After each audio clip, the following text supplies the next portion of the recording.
YouTube, how's it going? Nate Great 321 back again with another video, a very long overdue video. I do apologize for that. It's been a while, things get hectic with work. I'm sure you all know how that goes sometimes. I travel a lot and I do a lot of stuff on the weekends with where I work, so finding the time to shoot videos and edit them and things like that can be rather difficult, but I do have some downtime now. I have picked up a decent amount of records over the last couple months since the last update. I'm not going to show everything that I picked up, that would be way too long of a video. Instead, I'm just going to focus on stuff I bought at the recent Central Mississippi Record Convention. This record show happened last weekend. That was on Saturday, December 3rd in Jackson, Mississippi. Going into it, I wasn't really sure what to expect. It's a relatively small venue, and I think this is only the second year that they've done this show, so I really wasn't sure what kind of records would be sold, how many vendors would be there, how many buyers. It was a couple hours away, so I really had to get up early to get there in time, but I'm really glad I went. I was really surprised actually at the quality of records that were there. It wasn't a huge place, and there was maybe not as many vendors as a show like the Birmingham one in the summer, but the quality of stuff they had was great, and the prices were extremely great, and all the vendors were really nice to talk to, and it was just overall just a pleasant experience. And if they do it again next year, I'd love to go. If you search on Facebook, if you're kind of in that area in the south, kind of in the Mississippi or Alabama or Louisiana kind of area, I would suggest going if you're able to. In Jackson, Mississippi, if you search on Facebook the Central Mississippi Record Convention, you should be able to find information there. So let's go ahead and get on to the records. And so I guess instead of waiting till the end of the video to show you the best things that I bought, I'm just going to show them right away, just in case you see this part of the video and then you want to tune out later. I won't be offended, but I at least want to show you the really good stuff I bought at the show. I bought 3 records from one of the guys that was running the show. Really nice guy. I forgot his name offhand, but he had a couple crates of records there and some really good stuff. And some of it was marked with a price, but a lot of it wasn't. So I was kind of digging through and pulling stuff, not really sure what to expect, but like I said, I ended up with 3 records. One of them was priced, 2 of them weren't. I handed them to him and said, what could you do on these? And he told me $35 for the 3, and I think once you see what the records are, you'll realize that was a heck of a good deal. So really pleased with these 3 albums I got from him. The first one of the 3, isn't the standout of the 3, but it's still a good album in its own right, and that's Robert Fripp, Exposure, his debut solo album, I believe late 70s, like 79, and just really cool. Kind of, if you know Robert Fripp, you kind of know what to expect out of this one. The A side was pretty good, but I think the B side is where this really shined. And the first track on the B side, let me just see what it's called here really quick. Exposure. Awesome track to open that B side. And there's one later, Here Comes the Flood, that has Peter Gabriel on vocals, and I love Peter Gabriel, so that song was especially just really good song. And the B side as a whole was excellent on this, but the whole album's really cool. And I mean, this is like a $5 album, so it's just sort of a sweetener on the deal, but the real meat of the stuff is the other 2 albums I picked up along with it. Okay, I mentioned that one of the 3 was marked already with a price, and that was this one. This was marked at $30, which is about going rate, for its condition and what it is, and it's a record I've really wanted for a long time. I probably would have paid $30 for just this. I might have tried to talk him down, maybe $25, but if he wouldn't budge, $30 is not too bad for this, and that is the Smiths' Strange Ways, Here We Come. And this completes my Smiths studio album collection. This is a US pressing on Sire. Really clean pressing. There is a little bit of a tick kind of on the end of the very last track that kind of causes it to do a little endless loop, but that's a little issue with it. I'm not too fussed with that. But other than that, the jacket itself on the record, pretty clean, good shape. And again, Smith stuff for me, I never ever see it, especially this album. This is quite literally the first time I've seen this album in person, not a reissue or something like that, an original pressing of this. Really thrilled to get this. So like I said, this was marked at $30. This was the first one I picked up, and I found the Robert Fripp one. I was like, okay, maybe it'll last $5 and I could bundle them both for $30. But then I found the next album, which may be my personal favorite find of the show. So like I said, the Smiths was marked at $30. Robert Fripp was unmarked, and this was unmarked. I gave them all to him and said, you know, what would you do on this? And I kind of meant just this album by itself, and he told me 35, and at least initially I thought that meant just for this album. So in total it would have been 65. And then I kind of double checked. I thought, I was like, you mean for the whole thing? He said, yeah. And I mean, I can't argue with that price. So for 35 bucks, Smiths, Robert Fripp, and David Bowie, Low. Need I say more? My first Bowie album, and it is in fact a gold stamp promo. It's pretty cool.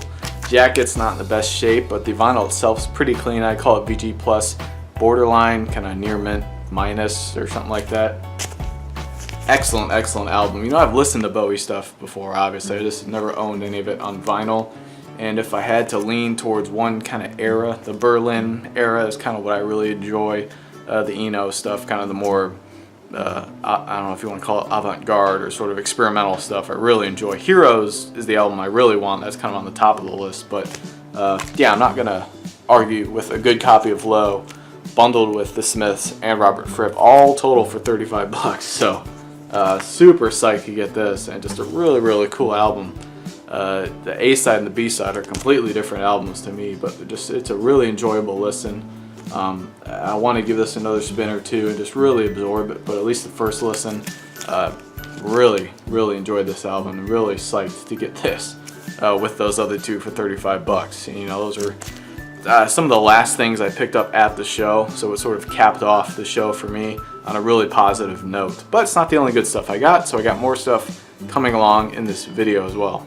This one from a band I recently just started to try to get into their stuff a little bit more. I've seen this a couple times, but never in this good a shape. And it was marked at $8, but I talked them down to $5, and that is Roxy Music Avalon, my first Roxy Music album. And a lot of people consider this one their best. I like a lot of their early stuff. The later stuff like this is good too, but I probably tend to lean towards the earlier stuff, but I just haven't seen that around too much. Saw this one at the show. There were other people that were selling Roxy stuff, but it wasn't in as good shape and it was a little expensive. So for now, you know, just trying to get into it, figured I'd pick this up, and like I said, it was only $5, so cheap enough. And it's a good album. I listened to it and I really like it. You know, very sleek 80s production. I'm sure a lot of you know way more about Roxy music than I do, but just catchy stuff. More Than This is the hit song off here, and all of it's pretty good album. Fun listen. I like it. Next one is a bit of 80s kind of jangle pop, I guess. I don't like that term, but a lot of people use it. But on the IRS label, this is Let's Active, their debut EP, Afoot. Just a 6-song EP. I believe they released this right when they signed to IRS, and then they put out their first full-length album, Cypress, not too long after. I have that as well as the follow-up to that. Cypress is really good. The second album's okay. This one's not too bad. The vinyl itself was a little bit scratchy, some kind of surface noise in between tracks, but the tracks themselves play fine. And it was a $5 fine. I think most of the stuff I found at the show was $5-ish, so pretty good prices. I like the band. I like almost anything on IRS. They give off a little bit of a Pretenders vibe to me. Some of the songs have a female vocalist, and I think that's probably where I get that from. But overall, pretty good stuff. I mean, if you like that kind of music that's on IRS, that kind of 80s indie rock kind of stuff, you'll probably enjoy them.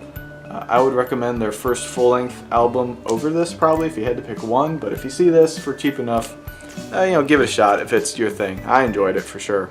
This next one, not on the IRS label, but definitely a very REM sounding band.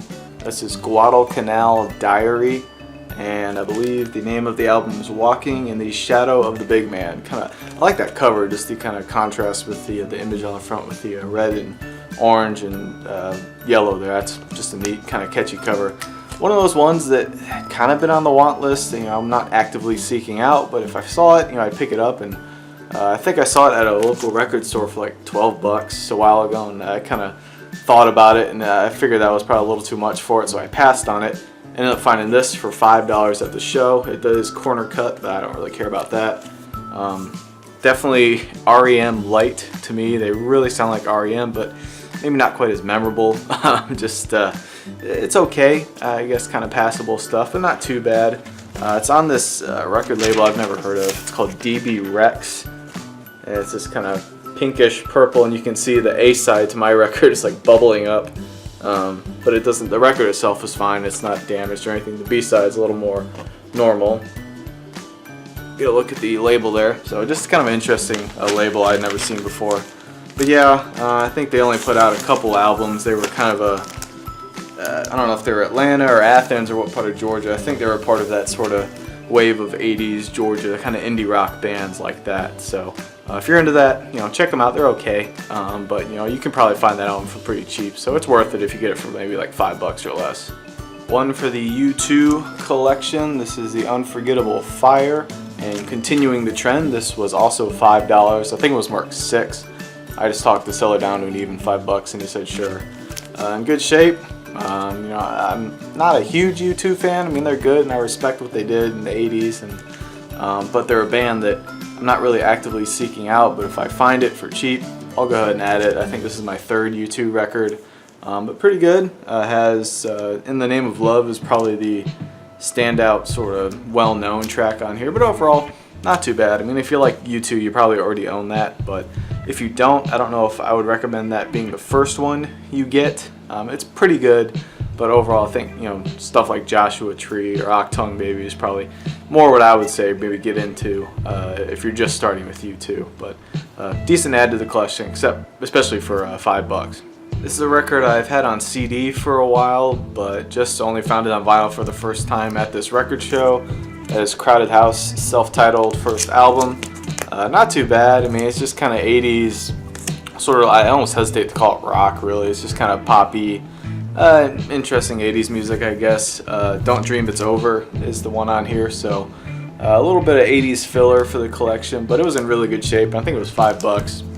So I enjoy the CD enough, so I figured I'd spring for the vinyl. Why not? So not too bad, in good shape. Crowded House for $5. I was really happy to get this one. I passed on it at a previous record convention a couple years ago, and I think it was priced at $10 at that show. And I was kind of kicking myself afterwards for not getting it, and I don't see it very often. I don't think it's a rare record or anything like that, but for whatever reason, I just don't see it. And I found it for $2 at this record show, and it's in great shape, so glad I held out, and that is the Blues Brothers soundtrack, a fantastic movie and a really good soundtrack too. Now there's a sequel to this, or maybe, I don't know if it's not technically a sequel, but it's called Briefcase of Blues or something like that. I see that album all the time, but this is the actual soundtrack to the movie. So this has Think by Aretha Franklin and Sweet Home Chicago, Minnie the Moocher, the Rawhide song, and Shake Your Tail Feather, a lot of the songs from the actual movie. So this was the one I wanted. This is, where if I could find it, this is a gold stamp promo. And it's in pretty good shape. The jacket's got some kind of corner wear on it, but nothing too bad. And the vinyl itself's in really good shape. And just good, blues, rock kind of music. And just a fun listen. It's $2 is fine. It's not something I'll throw on all the time, but I like it. I'm from Chicago originally, so the song Sweet Home Chicago is a personal favorite of mine. It's sort of a guilty pleasure, I guess, but really like it. And just a cool album, $2. I mean, how can you pass that up? A record that nearly completes my INXS collection. I'm still missing Kick, but other than that, I have everything prior to that, which is all I really want. With the purchase of this one, their second album, Underneath the Colors, excuse me. And what's kind of cool about this is that it is an Australian pressing with the gatefold and some pictures of the band on the inside, lyrics. Really, really flimsy cardboard, but not in bad shape. There's a little bit of a cutout right there, but I don't care about that really. It's on this pink deluxe label. Maybe not my favorite INXS album I have, but still not too bad. And again, it's $5. At least personally, that's kind of my cutoff. If I'm interested in an album and it's in decent enough shape, $5 or less, pretty much I'll pick it up, no questions asked, and just take a chance on it. So not a bad pickup, kind of rounds out that collection. Fortunately, a record I actually am buying for the second time in the last couple months, but that is Tears for Fears' first album, The Hurting. A really good copy of this is a US pressing, Mercury label. Mad World, Pale Shelter, a lot of really good songs on here. I actually probably almost prefer this to Songs from the Big Chair, but they're both really good. I bought this a couple months ago at the record show in Birmingham. That was in like August, and the copy looked a little scratched. It had some kind of surface scratches on it, but I figured I'd take a chance on it. And I was kind of in a hurry. I was under a time limit, or kind of a time crunch there. I had to be back at a certain time, so I kind of had to rush through. I didn't really look at it as closely as I might have normally. Got it home, cleaned it, and it sounded like I was playing the record through gravel. I mean, it was the worst sounding record I've literally ever played, and it was really disappointing. And kind of bummed that I got burnt on that purchase. And it wasn't like that was a cheap album either, you know, for what it sounded like. So fortunately, that got shelved, and I kind of put on the back burner until I found this copy.